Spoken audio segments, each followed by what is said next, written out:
الحمد لله نحمده ونصلي على رسوله الكريم۔ رمضان میں جو بیانات کے سلسلے چل رہے ہیں اس میں کل آخری بیان ہوگا انشاءاللہ، یعنی انشاءاللہ کا تعلق آخری سے نہیں ہے، ہوگا سے ہے۔ پھر اس کے بعد عید کے بعد شاید میرا سفر ہو تو پھر جو ہے وہ بیانات کا سلسلہ کافی وقت تک رک جائے گا،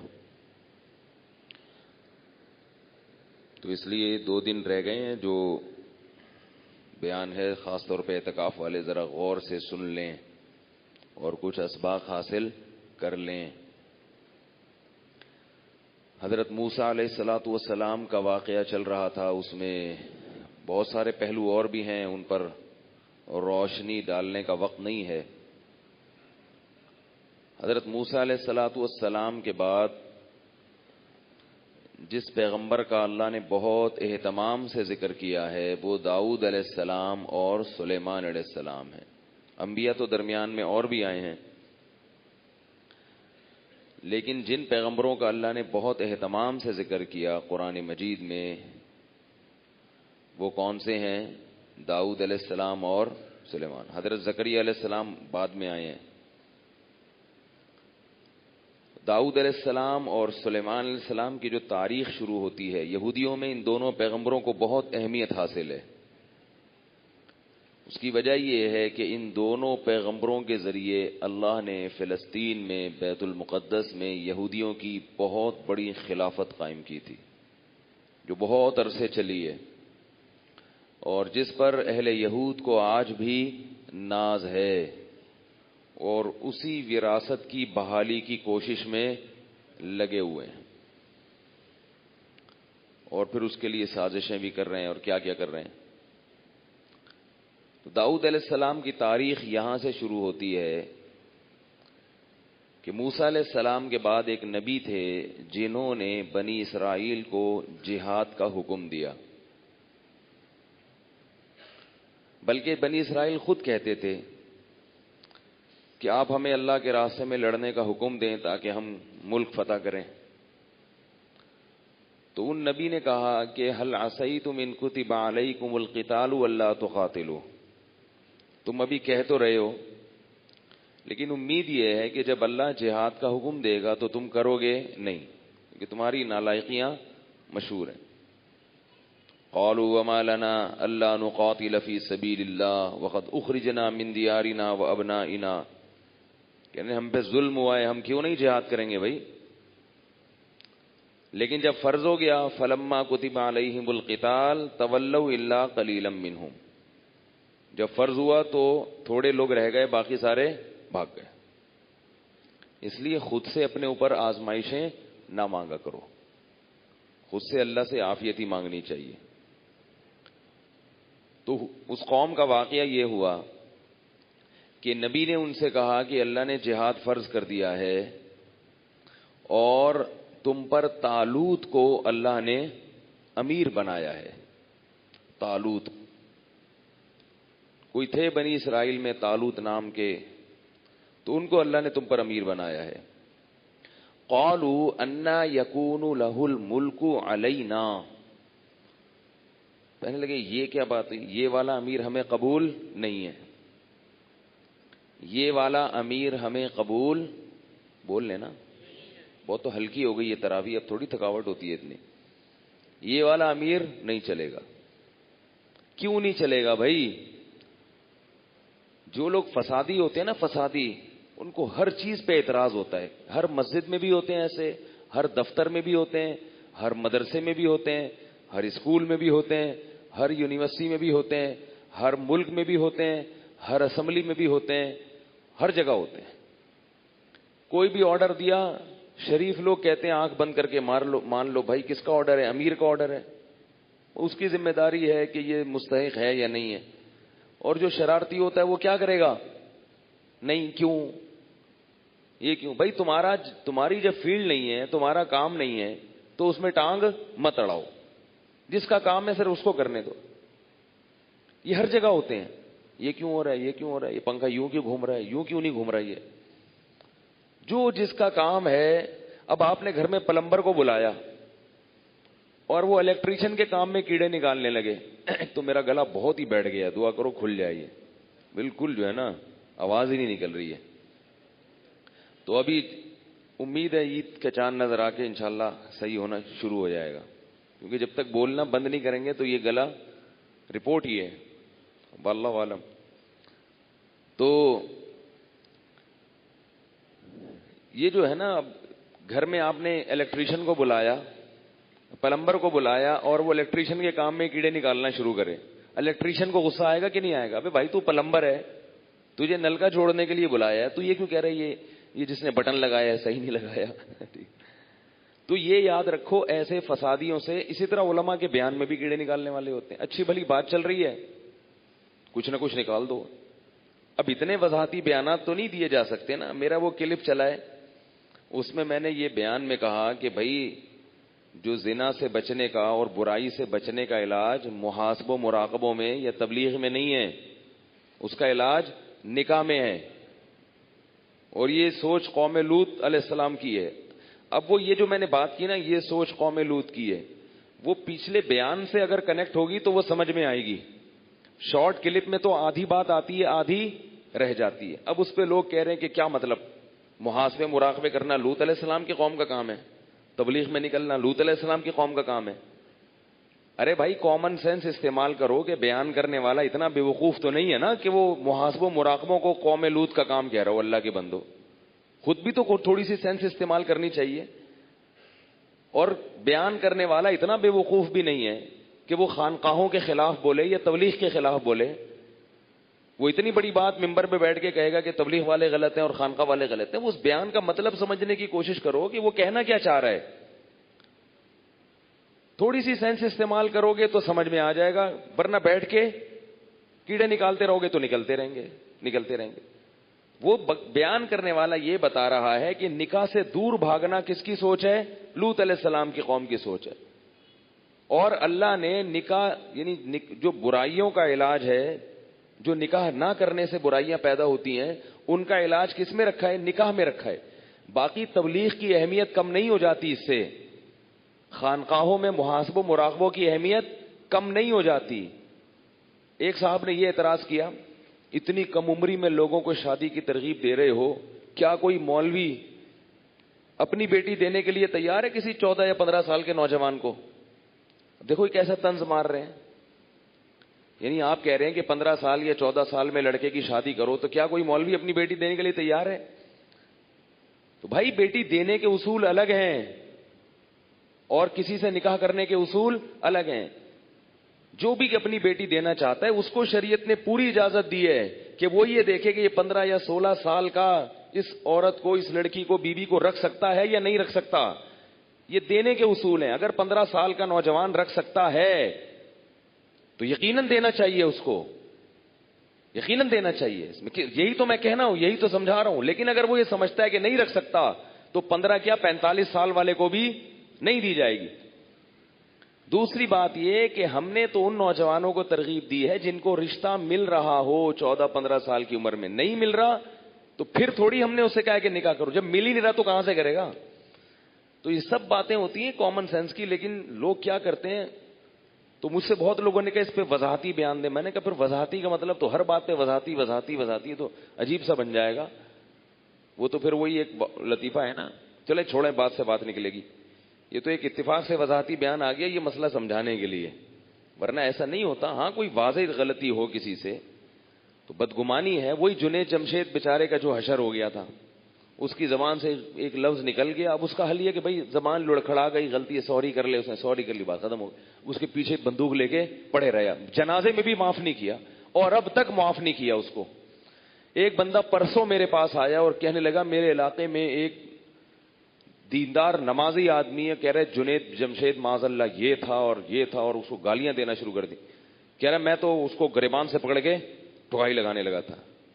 تو مرنے کے بعد بھی اس کو معاف نہیں کیا. تو کسی کی بات کا مطلب سمجھا کرو کہ کہنا کیا چاہ رہا ہے وہ.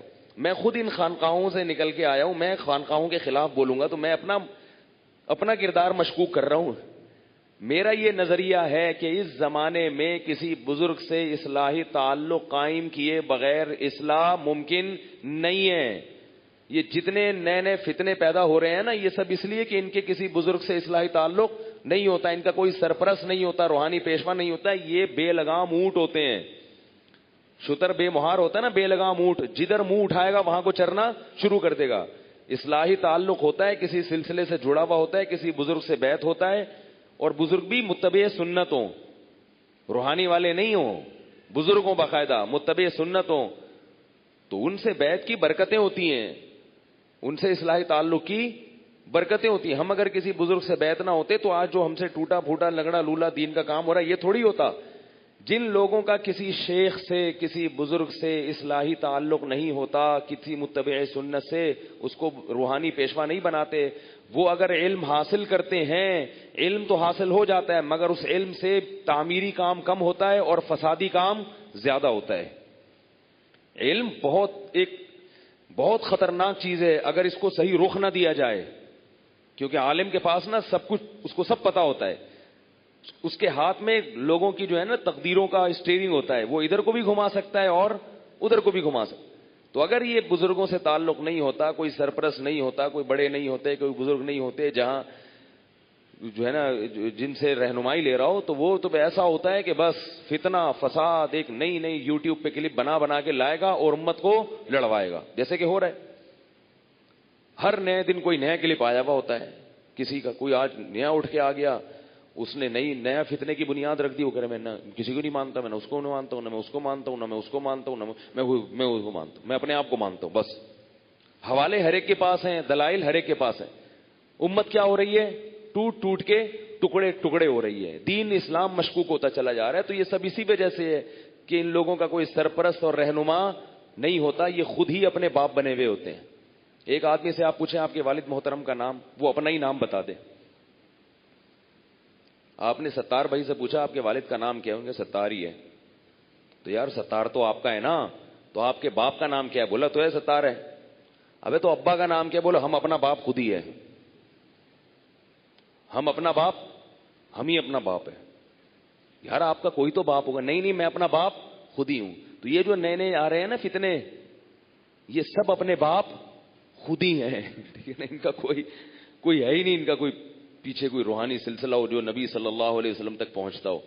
تو ہم کہاں، ہماری اوقات نہیں ہے کہ کسی خانقاہ کے خلاف جو اتباع سنت پہ چلا رہی ہیں لوگوں کو، اس کے خلاف ہم بولیں. تو کسی کی بات کو غلط نہ لے کے جایا کرو، اس کی بات کو صحیح رخ دیا کرو. سمجھ رہے ہو بات کو کہ نہیں سمجھ رہے؟ تو میں بتا رہا تھا فسادی کیا ہوتے ہیں. ہاں کچھ بیچارے نہ چاہتے ہوئے بھی اعتراض کر لیتے ہیں کہ وہ فسادی تو نہیں ہوتے، لیکن ان کی مینٹل اپروچ کم ہوتی ہے تو وہ اس حساب سے سمجھتے ہیں. تو بنی اسرائیل نے کیا کہا؟ نبی نے کہا یہ طالوت ہیں، یہ تمہارے امیر ہیں. تم نے خود ہی نے بولا تھا نا جہاد کرنا ہے جہاد کرنا ہے. اب یہ جہاد کے لیے یہ کمانڈر ہیں، امیر ہیں. تو ان کو خوش ہونا چاہیے تھا کہ چلو یار ہمیں اگر سلیکشن کا کہا جاتا تو اختلاف ہوتا، دو دھڑے بن سکتے تھے. نبی کا قول حرف آخر ہوتا ہے، تو نبی نے کہہ دیا تو بس یہ تو پتھر پہ لکیر ہے، مان لو اس. تو کہنے لگے یہ والا نہیں چلے گا، یہ والا نہیں چلے گا. کیوں بھائی یہ کیوں نہیں چلے گا؟ کہہ رہے ہیں نحن احق بالملک منہ، ہم میں سے جو فلاں چند لوگ ہیں نا یہ زیادہ حقدار ہیں. ولم یؤت سعۃ من المال، اور اس میں سب سے بڑا فالٹ یہ کہ یہ غریب آدمی ہے. ہم پیسے والے ہیں اور یہ کیا ہے؟ غریب آدمی. غریب آدمی کو ہم کمانڈر نہیں بنا سکتے. اب نبی کتنی شفقت کر رہے ہیں قوم پر. ہونا تو یہ چاہیے نبی کہیں جب اللہ نے کہہ دیا تو اس کی لاجک سمجھ میں آئے یا نہ آئے مانو. لیکن ان نالائقوں کو سمجھانے کے لیے نبی کہہ رہے ہیں قالوا انا یکون له الملک قال ان اللہ زادہ علیکم، اللہ نے اس کو تم پر فضیلت دی ہے. ان اللہ اصطفاہ علیکم، اللہ نے اس کو تم میں چنا ہے. وزادہ بسطۃ فی العلم والجسم، دو کوالٹیز اللہ نے اس کو ایسی دی ہیں کہ یہی کمانڈر بننے کا اہل ہے.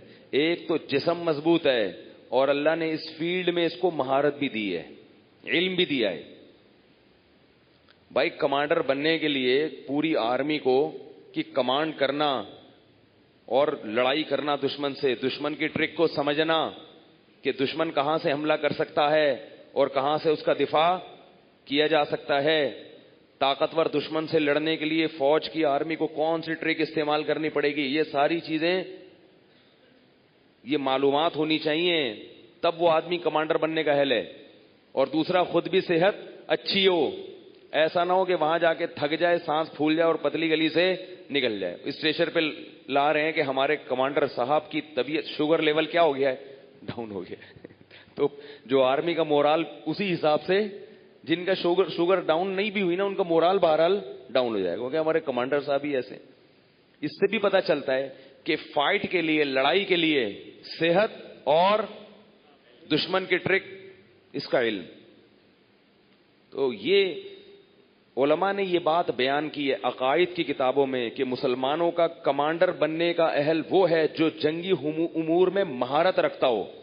یہاں تک فقہا نے بیان کیا ہے کہ دو آدمی ہیں آپ کے پاس فوج کے کمانڈر یا امیر بنانے کے لیے. ایک نیک پرہیزگار ہے مگر جنگی امور کا تجربہ نہیں رکھتا, ایمان مضبوط, تہجد گزار, بہت نیک, اللہ کی محبت میں صبح و شام رونے والا, وقت پر زکوٰۃ ادا کرتا ہے, صدقات و خیرات دیتا ہے, اللہ اللہ کرتا ہے, اور اللہ ہو کی آوازیں اس کے دل سے آتی ہیں. آئی بات سمجھ میں؟ دوسرا ایسا نہیں ہے, دوسرا ایسا نہیں ہے, مگر اس کو لڑنا آتا ہے. ٹھیک ہے, اس کو پتا ہے کہ دشمن کے وار کہاں کہاں سے ہوتے ہیں, لڑا کیسے جاتا ہے, دشمن کی مکاریوں اور چالاکیوں سے کیسے نمٹا جاتا ہے. عقیدے کی کتابوں میں لکھا ہے, یہ عقیدے کی کتابوں میں جو بات ہوتی ہے بہت اہم ہوتی ہے کہ یہ دوسرا خلیفہ بننے کا زیادہ حقدار ہے, کیونکہ پہلے کو بنا دو گے یہ دعاؤں میں لگ جائے گا, لڑنا بڑھنا اس کو آتا نہیں, اور یہ پٹوائے گا. یہ کیا کرے گا؟ پٹوائے گا. جب دشمن حملہ کرے گا نا, توپیں تانے گا ان کی طرف, کہے گا سارے مسلح بچھا کے اللہ سے دعا مانگو, بہت بڑی آفت آنے والی ہے. لوگ کہیں گے بھائی چلاؤ, کہہ رہے یہ کلاشن کوف چلتی کیسے ہے, یہ بم کیا ہوتا ہے, اللہ کا واسطہ یہ بموں کی باتیں میرے سامنے مت کرو. یہ میں کیوں اتنی ڈیٹیل میں جا رہا ہوں؟ وہی موضوع جو میں نے کل بیان کیا تھا نا, پاکستان آرمی کو جتنا مرضی برا بھلا کہہ دو, لڑنے کی طاقت اور تجربہ کس کے پاس ہے؟ آرمی کے پاس ہے, انہی کے پاس ہے, آپ کے پاس نہیں ہے, کچھ بھی نہیں ہے آپ کے پاس, باتیں ہیں. تو اس لیے یہ جو چیز جس کو اللہ نے جس کا اہل بنایا وہ اسی کو رہنے دو. ہاں آرمی کو سدھارنا چاہتے ہو کہ یہ اچھی ہو جائے, اچھی ہوگی تو خیریں ہوں گی, تو آرمی جوائن کرو. اچھے لوگ آرمی میں جائیں تو آرمی کیا ہو جائے گی؟ گندے لوگ جائیں گے تو گندی ہو جائے گی. اب لوگ کہتے ہیں اس آرمی پر قادیانیوں کا قبضہ ہے, تو بھائی قادیانی آرمی میں جائے گا تو قبضہ کرے گا نا, تو آپ کیوں نہیں بھیجتے اپنے بچوں کو؟ آپ کہ ہم ترقی نہیں کر سکتے, تو یہ کیا بات ہے کہ قادیانی چلا جا سکتا ہے اور مسلمان نہیں جا سکتا؟ یہ بیوقوفوں والی باتیں, پروپیگنڈا ہے یہ, اس کی حقیقت کچھ بھی نہیں ہے. کتنے آرمی میں آفیسرز ہیں جو تبلیغ میں وقت لگاتے ہیں, کتنے آفیسرز ہیں جن کے علماء سے تعلقات ہیں. تو اگر یہ آرمی قادیانیوں کے مکمل کنٹرول میں ہوتی یا اسلام دشمنوں کے کنٹرول میں ہوتی, وہ تبلیغ میں وقت لگانے دیتے ہیں ان کو. تو بات یہ ہے کہ ہم لوگ پیڑے کھانے کے عادی ہو گئے. ہم چاہتے ہیں 2 دن میں انقلاب آ جائے اور وہ یوں ہو جائے اور چھو منتر ہو جائے اور امام مہدی آ جائیں, اور دجال پہ کتابیں لکھی جا رہی ہیں امام مہدی آنے والے, لوگ کہہ رہے ہیں وہ آئے پھر دیکھو کیا ہوتا ہے. او بھائی امام مہدی جب آئیں گے وہ آئیں گے, آپ کے ذمے جو کام ہے, جو گراؤنڈ ریئلٹیز کو دیکھ کر آپ وہ کام نمٹائیں. میں اکثر واقع سناتا ہوں نا, لاہور میں کسی نے مجھے فون کیا کہ لاہور کے جج نے اتنا الٹا غلط فیصلہ کیا اور یہ ایسے ہیں جج ویسے ہیں. میں نے کہا بھائی آپ اپنے بچوں کو وکیل بناؤ, جج بناؤ, کیا خیال؟ آپ اپنے بچوں کو کیا بناؤ؟ آپ بنائی, آپ خانقاہ میں بیٹھے ہو, آپ تبلیغ میں وقت لگا رہے ہو, لگاؤ, پھر وہی میرے خلاف بیان آ جائے گا. تبلیغ کسی کے مخالف نہیں ہوں, تبلیغ میں وقت لگ رہا ہے تو اتنی سینس بھی پیدا ہو رہی ہے, لیکن یہ کافی نہیں ہے. جب وقت لگایا آپ کی سوچ تبدیل ہو گئی, اب آپ بولو میرا بچہ کیا بنے گا؟ جج بنے گا.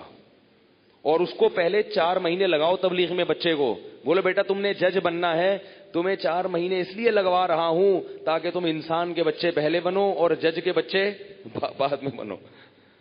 پھر وہ جج بنے گا تو بہترین فیصلے کرے گا, وہ کوئی پابندی تھوڑی ہے وہاں پہ. تو بھائی اچھے لوگ جائیں گے, تو اچھے لوگ جاتے ہی نہیں ہیں. نہ پولیس میں جاتا ہے اچھا آدمی, نہ فوج میں جاتا ہے. یہ تو شکر ہے کچھ اچھے گئے ہوئے ہیں تو معاملہ اچھا دیکھو راحیل شریف اچھا آدمی گیا تھا نا, کیسا کراچی کی حالات بدل دیے اس نے, ورنہ نہ ہمارے موبائل محفوظ تھے, دوبارہ راحیل شریف کے جانے کے بعد دوبارہ وہی حالات پیدا ہو گئے. تو اچھا آدمی اگر اوپر جائے گا تو فیصلے کیا ہوں گے, اچھے ہوں گے. تو آپ بھیجو, خود پڑھو, جو ٹین ایجز لڑکے بیٹھے ہوئے ہیں ہدف بنائیں اپنا, کوئی ہدف یہ بنا. یہ چھوڑ دو ڈاکٹر واکٹر کا اتنا فائدہ نہیں ہے, ڈاکٹروں کی بھرمار ہے پاک, ہر آدمی ڈاکٹر بن رہا ہے, ایم بی اے کر رہے ہیں. ایم بی اے سے مجھے تو عجیب نفرت ہو گئی ہے. ایم بی اے والا کچھ تقدیریں تھوڑی بدل سکتا ہے. ایم بی اے کرنے والا ایک ملازمت کرے گا, لگی بندی تنخواہ لے گا, اس کی قوم کے نفس پہ ہاتھ, کمپنی کا مینیجر بن کے غلام بنو گے, اللہ کے بندو, تنخواہ لوگے اور گاڑی لے کے زندگی گزار دو گے. ان شعبوں میں جاؤ جن شعبوں میں جانے کے بعد قوم کی تقدیریں آپ کے ہاتھ میں ہوں گی. بیوروکریسی میں جاؤ, بیوروکریسی میں ایسی فیلڈ میں جاؤ کہ آپ کے ہاتھ میں کیا ہوگی, قوم کی تقدیریں. آپ کھیلو گے قوموں کی قسمت سے. آپ ایم بی اے کر کے کمپنی میں کماؤ پوت بن جاتے ہو, لگی بندی تنخواہ مل رہی ہے, اور جتنی محنت کرو گے فائدہ آپ کو نہیں ہوگا, فائدہ کس کو ہوگا, کمپنی کو ہوگا. آپ کو ایک لگی بندی تنخواہ دے کے ریٹائر کر دیں گے تھوڑے دنوں میں. اس لیے ملازمت سے بڑی نفرت ہے ہم کو.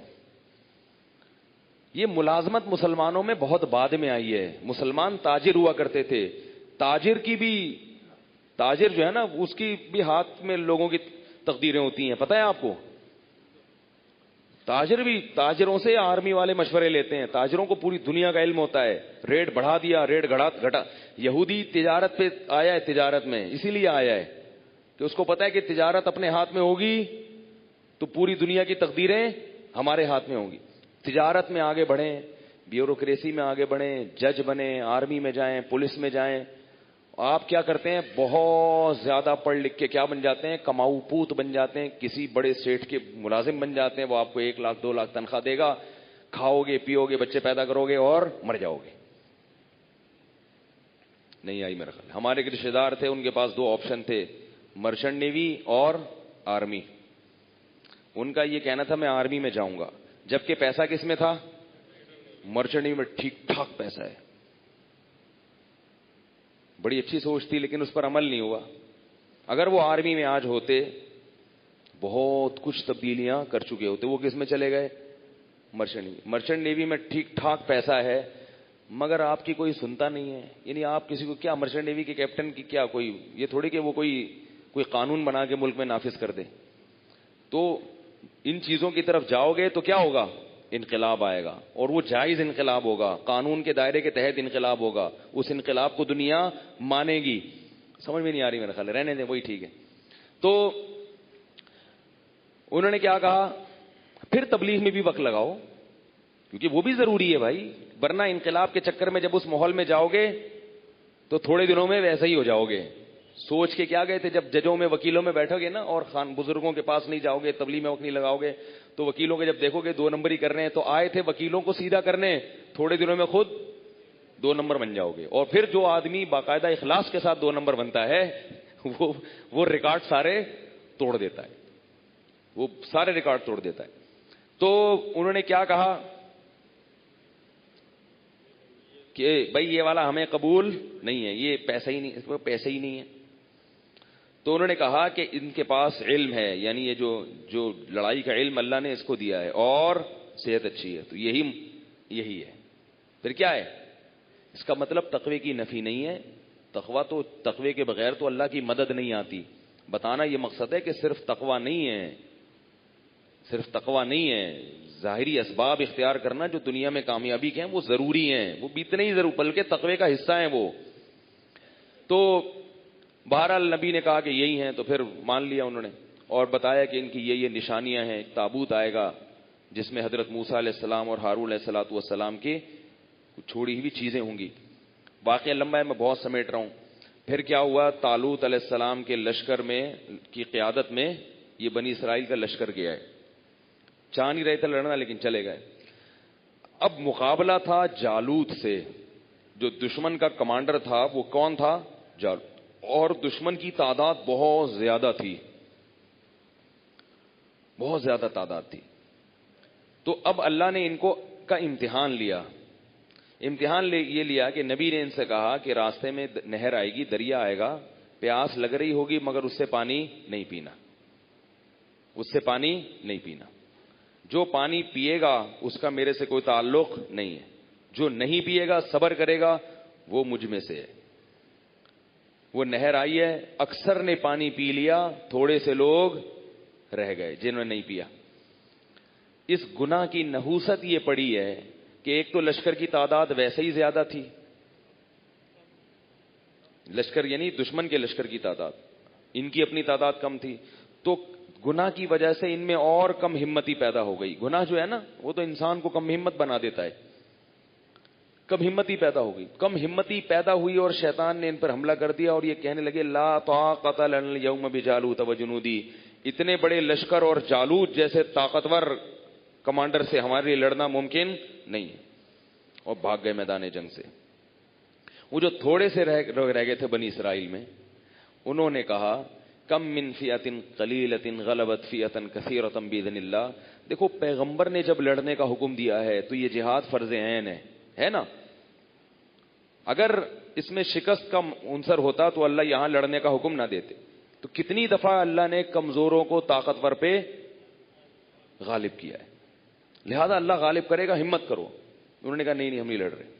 جب لڑائی ہوئی ہے وہ تھوڑے سے لوگ میدان میں آ کے کھڑے ہو گئے، وہ اور تھوڑے سے رہ گئے تھے، اور ان کا کتنا حوصلہ کہ اپنی قوم کو بھاگتے ہوئے دیکھ بھی رہے ہیں، ایسے میں تو اور حوصلہ ڈاؤن ہوتا ہے، مگر وہ بہت ہی بنی اسرائیل کے منجے ہوئے لوگ تھے جنہوں نے پانی بھی نہیں پیا اور اپنی قوم کو بھاگتے ہوئے دیکھا، پھر بھی میدان میں ڈٹ گئے اور قوم کی طاقت سے بھی متاثر نہیں ہوئے۔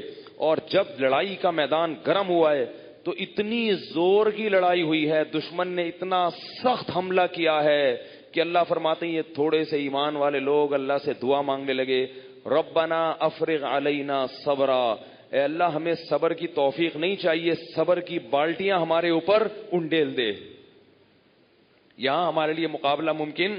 ایسے موقع پہ اللہ دعائیں قبول کرتا ہے، اسباب پورے اختیار کر لو۔ ہم کیا کرتے ہیں، بیٹھے بیٹھے پیڑے کھانے کے عادی ہیں ہم۔ وہ ایک مولوی صاحب شہادت کی بہت دعا مانگتے تھے، اللہ مجھے شہادت چاہیے۔ کسی نے کہا مولوی صاحب جہاد پہ تو آپ جاتے نہیں ہیں، حلوے میں تو کوئی بم رکھ کے دے گا نہیں آپ کو، ہے بھائی، حلوے کھاتے رہتے ہیں تو شہادت کہاں سے ملے گی؟ تو وہ اتنی سخت لڑائی تھی کہ اب اللہ سے کیا کر رہے ہیں، کیسے عجیب افراغ کہتے ہیں عربی میں انڈیلنا، ایک ہوتا ہے نا کسی پہ چھڑکنا، ایک ہوتا ہے کسی کو کوئی چیز دینا، انڈیلنا کہتے ہیں پوری بالٹی اٹھا کے کسی کے سر پہ ایسے ڈال دو۔ اے اللہ تھوڑے سے صبر سے کام نہیں چلے گا، افرغ علینا صبرا، تو صبر کی بالٹیاں بھر بھر کے ہمارے سروں پہ انڈیل دے، بہت سخت تیری، ورنہ اتنی سخت لڑائی میں پاؤں قدم نہیں جم سکتے، وثبت اقدامنا، اور ہمارے قدموں کو زمین پہ جما دے، گاڑ دے، ایسا نہ ہو پیچھے ہٹ جائیں، وانصرنا علی القوم الکافرین، اور ان کافروں کے مقابلے میں ہماری مدد کر۔ تو اللہ فرماتے ہیں کہ کہاں نقشہ ناکامی کا تھا، اللہ نے دعا قبول کی، فہزموہم باذن اللہ، اللہ کے حکم سے اس چھوٹی سی جماعت نے اس بہت بڑی جماعت کو شکست دے دی۔ اور اس چھوٹی سی جماعت میں داؤد نام کے جو بنی اسرائیل کے تھے جن کو ابھی تک نبوت نہیں ملی تھی، انہوں نے اور زیادہ بہادری دکھائی ہے۔ ویسے تو یہ تھوڑی سی جماعت بہت بہادر اور اللہ کے خوف سے ڈرنے والی، ان میں جو داؤد تھے انہوں نے کس کو قتل کیا؟ جالوت کو۔ انہوں نے کہا کہ ورنہ کمانڈر کو نشانہ بنانا آسان نہیں ہے، اسپیشل انہوں نے جا کے وقتل داؤد جالوت، داؤد نے جا کے کس کو قتل کیا ہے؟ یہ تھا ہمارا ماضی، یہ تھے مسلمان۔ آج کوئی نیک آدمی ہو جتنا عجیب سا ہوگا، اب بتاؤ داؤد علیہ السلام میں کوئی صلاحیتیں ہوں گی نا کہ میدان جنگ میں لڑے ہیں اور ایسی فائٹ کی ہے، کچھ بازوؤں میں طاقت ہوگی، کچھ تلوار میں طاقت ہوگی، تلوار چلانا جانتے ہوں گے اتنے زاویوں سے، اور جنگ کے حربے جانتے ہوں گے، تبھی تو جا کے ڈائریکٹ کس پہ وار کیا ہے؟ جالوت پہ، کہ کمانڈر کو ماروں گا میں۔ یہ مہارت کے بغیر، بازوؤں میں طاقت کے بغیر، اچھی صحت کے بغیر ممکن ہے؟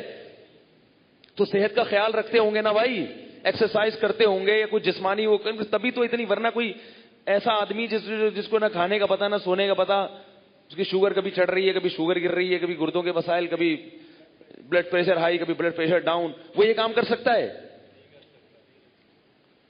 داؤد علیہ السلام نے کیا کیا, جا کے جالوت پہ وار کیا اور فائٹ کر کے اس کو جان سے مار دیا اس کو.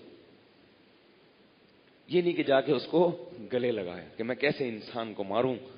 او بھائی, جب میدان جنگ ہوتا ہے تو اللہ کو بہادری پسند ہوتی ہے, ویسے اللہ کو احسان پسند ہے, تھینک یو, مزے کی باتیں کرو. میدان جنگ کے اصول الگ ہوتے ہیں. تو جب جا کے مارا ہے تو اللہ فرماتے ہیں اللہ کو داؤد علیہ السلام کا یہ اسٹائل پسند آیا. ٹھیک ہے نا, انداز پسند آیا. انداز کو ہماری زبان میں اسٹائل کہتے ہیں. اللہ کو ان کا یہ انداز پسند آیا کہ میری خاطر ایسی قربانی اور ایسی بہادری. آتاہ اللہ الحکمہ, اللہ نے ان کو حکمت بھی دی, نبوت بھی دی, اور اللہ نے ان کو بادشاہت بھی دی. آئندہ کے لیے کون سلیکٹ ہو گیا امارت کے لیے؟ داؤد علیہ السلام. کمانڈر بن گئے, اور کمانڈر بننے کے بعد بادشاہ بن گئے. سب بنی اسرائیل ان کے, وہ جو نبی تھے نا جن کی قیادت میں لڑے تھے, وہ کس کو خلافت دے کے چلے گئے؟ داؤد علیہ السلام. اور جب اتنے, جو کمانڈر جب بہادر ہوتا ہے نا تو نیچے والوں میں بھی حوصلہ پیدا ہوتا ہے. آج کل جتنے یہاں پر اللہ معاف فرمائے نیک لوگ ہیں جو ماشاءاللہ بہت سارے جہاد وہاد کر رہے ہیں, تو مشاہدہ یہ ہوتا ہے کہ ان میں سے اکثر کے کمانڈر کبھی دیکھا نہیں کہ وہ, سمجھ میں آئی نا بات, وہ کبھی دیکھا نہیں کہ وہ بھی کبھی یعنی جہاد, میں نے سنا ہے کہ کبھی جہاد پہ گئے ہوں یا کر رہے ہوں, تو وہ رپورٹ یہی ہے. باقی اللہ بہتر جان. جتنی بھی تنظیمیں ہیں دیکھ لیں آپ ان کے بڑوں کو, تقریریں ہیں, تقریر اچھی ہوتی ہے. خیر, کہیں بات کہیں اور نہ نکل جائے. تو داؤد علیہ السلام جو تھے انہوں نے کیا کیا, ہاں پبلک جاتی ہے, پبلک جا رہی ہے. کشمیر کے نام پہ جتنا جہاد ہو رہا ہے پبلک جا رہی ہے, پبلک بہت جا رہی ہے, شہید بھی ہو رہی ہے, سب کچھ ہو رہا ہے. لیکن جو چلانے والے ہیں نا وہ کیا کرتے ہیں, وہ شہادت کے فضائل سن کے روتے ہیں اور پبلک کو رلاتے ہیں. لیکن شہادت کے لیے کبھی ان کو یہ نہیں ہوا کہ یار اتنے بچے ہم نے کشمیر میں شہید کروائے تو چلو ہم بھی تھوڑا سا گولی کھا کے آ جائیں وہاں. رپورٹ ہے یہ, ہو سکتا ہے غلط رپورٹ ہو سکتا ہے غلط خبریں ہوں, ہمیں کیا پتا بھائی, لیکن رپورٹیں اس قسم کی آ رہی ہیں. تو اس لیے خیر کہاں سے کہاں بات چلے گی. تو وہ جو تھے, وہ جو داؤد علیہ السلام تھے نا, کہ پھر ان کی بادشاہت قائم ہوئی ہے. پھر انہوں نے اس ملک پہ قبضہ کیا, بیت المقدس پہ قبضہ کیا, وہاں جو ہے نا اللہ کے دین کا جھنڈا گاڑا. اس کے بعد داؤد علیہ السلام نے جو لڑائی لڑی ہے دنیا میں, گھوڑے دوڑائے ہیں, جو فائٹ کی ہے, بہت بڑے علاقے پر داؤد علیہ السلام کی حکومت قائم ہو گئی. اور داؤد علیہ السلام بے انتہا عبادت گزار تھے. رات ان کی تہجد میں گزرتی اور دن ان کا روزے میں گزرتا. روزہ رکھنے سے کبھی بھی انسان کمزور نہیں ہوتا. اتنے طاقتور تھے, روزے رکھتے تھے. اس سے پتہ چلتا ہے روزے سے کمزوری نہیں, روزے سے صحت اچھی ہوتی ہے. یہ دماغ سے وسوسہ نکال دو. لیکن داؤد علیہ السلام کا روزہ ہوتا کیسا تھا؟ وہ بڑا ٹیکنیکل قسم کا روزہ تھا جو سب سے مشکل ہے. نبی صلی اللہ علیہ وسلم نے فرمایا سب سے افضل روزہ وہ روزہ ہے جو داؤد علیہ السلام رکھتے تھے. پوری زندگی ایسے, ایک دن روزہ ایک دن ناغا, ایک دن روزہ ایک دن ناغا, ایک دن روزہ ایک دن ناغا. اس کو سب سے افضل روزہ کیوں قرار دیا؟ اس لیے کہ روزے کا مقصد جسم کو کمزور کرنا نہیں ہے, روحانی طاقت بڑھانا ہے. اگر آپ روزانہ روزہ رکھیں گے ساری زندگی, پھر یقیناً جسم کمزور ہوگا. کیونکہ روز اگر رکھتے ہی چلے جائیں گے نا, ناغا ہی نہیں ہوگا, جسم کمزور ہوگا, روحانی قوت نہیں بڑھے گی. کیونکہ آپ روزے کے عادی ہو جائیں گے تھوڑے دنوں میں. جس چیز کا انسان عادی ہو جاتا ہے پھر اس میں مجاہدہ ختم. اب ایک دن روزہ ہو اگلے دن ناغا ہو, جسمانی تو قوت بھی بحال رہے گی اور روزے کی عادت پڑے گی نہیں. ہر دن روزہ رکھنا سخت مشکل لگے گا, بہت نفس پہ. کیونکہ ایک روٹین میں جب ہم آتے ہیں نا عادت پڑ جاتی ہے اس کی. جیسے رمضان میں عادت پڑ گئی, میں روزانہ اٹھ رہے ہیں, آٹومیٹک طریقے سے اٹھ رہے ہیں, کھا رہے ہیں, پراٹھا کھا رہے ہیں, پیٹ میں جا رہا ہے, نماز پڑھنے آئے, ایسے جیسے روبوٹ نہیں ہوتا, واپس چلے گئے, ادھر پلر پہ بیٹھے, تھوڑی گپ شپ لگائی, ادھر جائے, سو گئے, پھر اٹھے, لیٹرین میں گئے, نہائے دھوئے, ظہر کے لیے آ گئے. وہ روٹین میں آ جاتا ہے نا انسان. عشاء کے بعد بیٹھے, تراویح کے بعد بیان کیا اور چل دیے. تو جو چیز روٹین میں آتی ہے اس کا انسان کیا ہو جاتا ہے, عادی. روٹین سے ہٹ کے جو کام ہوتا ہے, ایک دن روزہ ایک دن ناغا, تو وہ بڑا مشکل ہے. داؤد علیہ السلام نے ساری زندگی اس مشکل میں گزاری ہے. ایک دن روزہ رکھیں گے, ایک دن ناغا. اس سے صحت اچھی رہتی ہے, کیونکہ روزانہ کھانا ضروری نہیں ہے, اس سے کولیسٹرول بڑھتا ہے اور کوئی فائدہ نہیں ہوتا. تھوڑا کھانا اچھا ہے انسان کے لیے. اور رات کو کیا تھے, تہجد گزار, اتنی عبادت کرتے تھے. تو اللہ نے, اور داؤد علیہ السلام کو جو اللہ نے معجزے دیے تھے, کیونکہ جب انہوں نے اللہ کے لیے قربانی دی تو اللہ نے بھی ان کو نوازا. ان میں داؤد علیہ السلام کے معجزوں میں 3 معجزے اللہ نے خاص ذکر کیے ہیں. نمبر 1, لوہا ان کے ہاتھ میں نرم کر دیا اللہ نے. جنگوں میں ضرورت تھی, اتنی فیکٹریاں کے لوہے بنا بنا کے زرہیں بنائے, اللہ نے کہا تیرے ہاتھ میں لوہا آتے ہی نرم ہو جائے گا, جہاں چاہو ڈھال دو. تو داؤد علیہ السلام نے زرہیں بنانا شروع کی ہیں.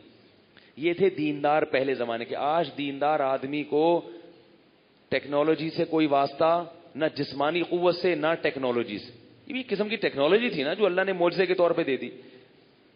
نہ وہ لڑنا جانتا ہے نہ بھاگنا جانتا ہے. کسی نمازی بھائی کو بولے یار ذرا یہاں سے وہاں تک بھاگنا, نہیں بھاگے گا. بولے یہ کیوں بھاگوں میں, کیسے بھاگوں میں تو نماز پڑھتا ہوں, میں کیسے بھاگوں بھائی ہیں, میں تو نماز پڑھتا ہوں, میں کیسے بھاگوں, میں اچھا لگوں گا نمازی داڑھی کے ساتھ بھاگتا ہوا. ہمارے حضرت مفتی رشید احمد صاحب رحمہ اللہ, وہ لاٹھی چلاتے تھے نا, بنوڑ بہت تیز چلاتے تھے, اس کے لیے بڑی کلاوازیاں کھانی پڑتی تھیں. تو ایک دن وہ لاٹھیاں چلا رہے تھے اور ان کے ساتھ اور بھی علماء تھے. تو کسی نے حضرت مفتی محمد شفیع صاحب رحمہ اللہ سے شکایت کی کہ اتنی بڑی بڑی داڑیاں ہو کے اچھل رہے ہیں یہ لوگ, ان کو شرم نہیں آتی؟ اتنی بڑی بڑی داڑیاں رکھ کے یہ مولوی اچھل رہے ہیں, ان کو شرم نہیں آتی, کیسے اچھل رہے ہیں یہ؟ تو حضرت مفتی شفیع صاحب نے فرمایا داڑھی کا وزن تو ایک چٹانک بھی نہیں ہوتا بھائی, اسے رکھ کے اچھلنا کوئی مشکل نہیں. یا تو داڑھی کے 6-7 کلو کی ہوتی پھر اچھل رہے ہوتے, تو کہتے یار کیسے اچھل رہے ہیں, ایک چٹانک کا وزن بھی نہیں ہوتا, وہ رکھ کے بھی اچھل سکتا ہے. صحابہ کرام گھوڑے سے تیز دوڑ لیا کرتے تھے, ان کی بھی داڑیاں ہوتی تھی. تو یہ دماغ سے نکال دو, داڑھی والے کو, نمازی آدمی کو دوسرے سے زیادہ چست ہونا چاہیے. بیٹھا ہے تو ایسے ٹیک لگا کے بیٹھا ہوا ہے, توند آگے کو جا رہی ہے, ہل نہیں رہا. مطالعہ کر رہا ہے تو وہ اسٹائل ہے, چل رہا ہے تو ایسے رڑتا جا رہا ہے جیسے پتہ نہیں کوئی پھانسی گھاٹ کی طرف لے کے جا رہے ہیں اس کو, یا کیا ہو رہا ہے. تو یہ نمازی بھائی ہمارے جتنے یہ دیندار لوگ ہیں, ان کو بہت زیادہ, یہ ہمارے اسلاف کی, پیغمبروں کی, صحابہ کی سنت ہے. سارے پھرتیلے ہوتے تھے, سارے چست ہوتے تھے. کسی کو اللہ نے بیماری کے طور پر موٹاپا دے دیا وہ تو الگ بات ہے. میں تبھی کہہ رہا ہوں کسی بھاری جسم والے پر طنز مت کرو, قدرت کی طرف سے بھی ہوتی ہیں چیزیں.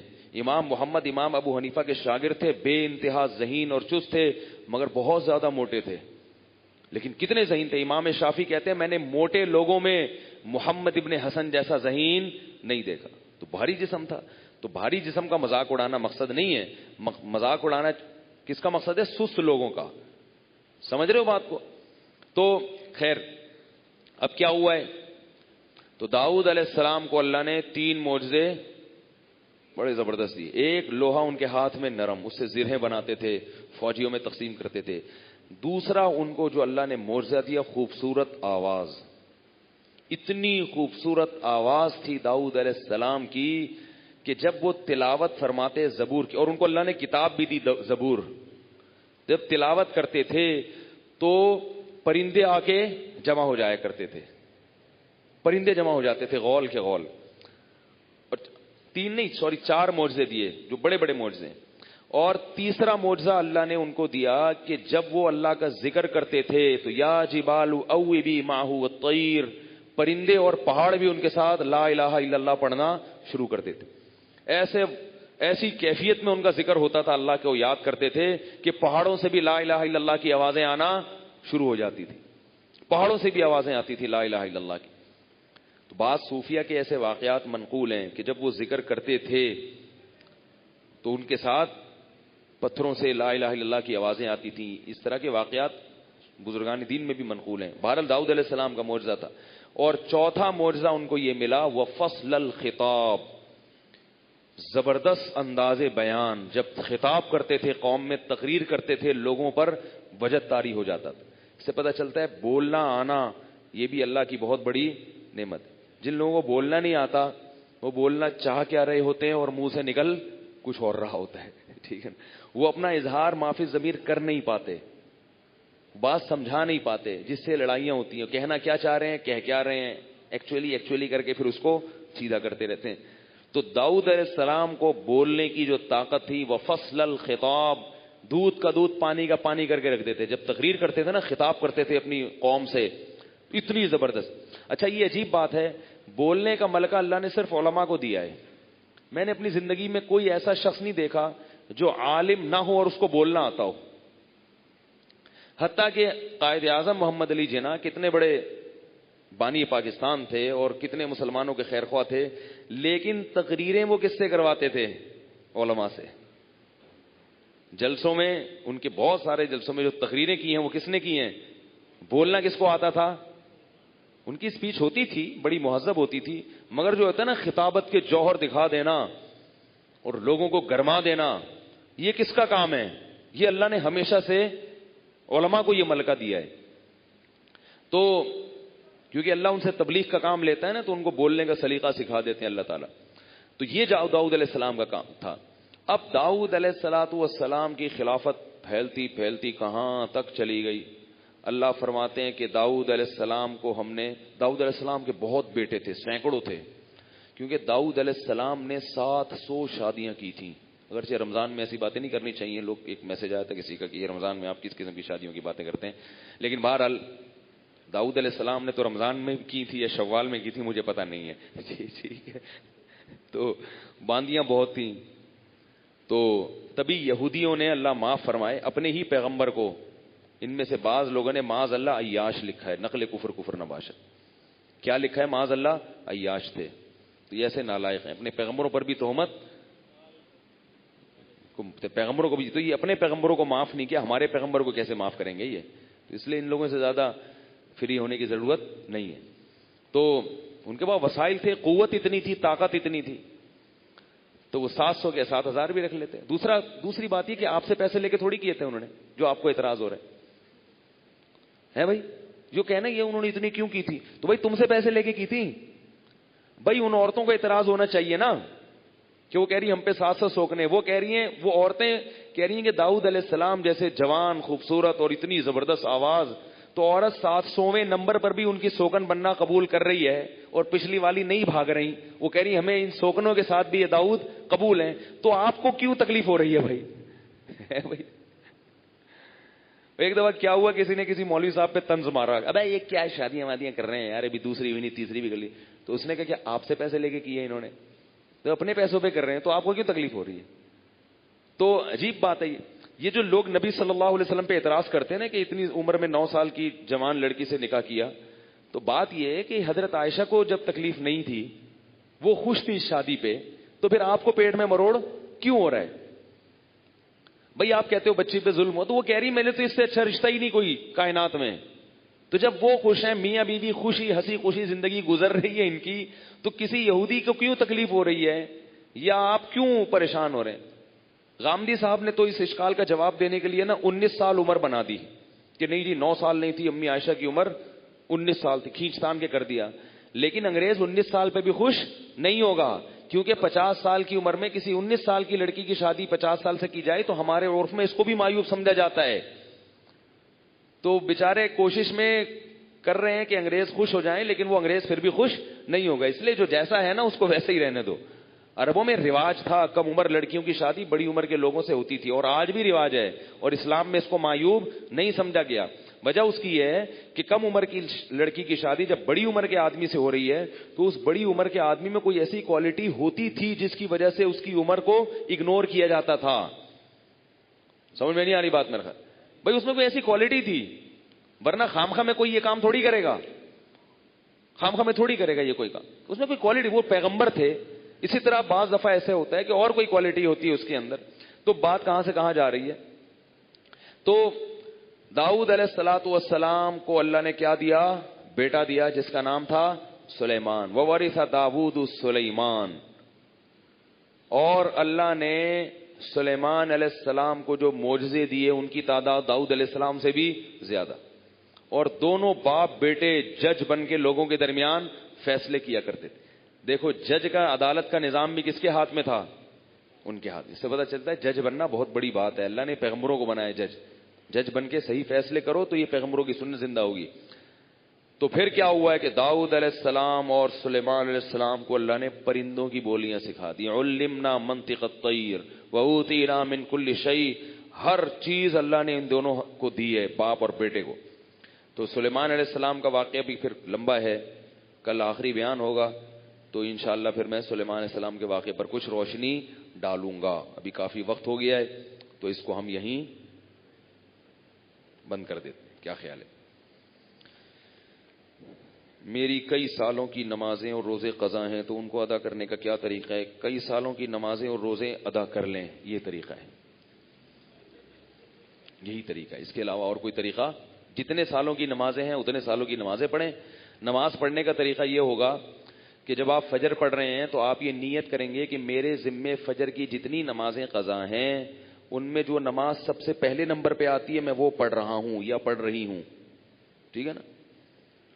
تو وہ آپ یہ نیت کریں.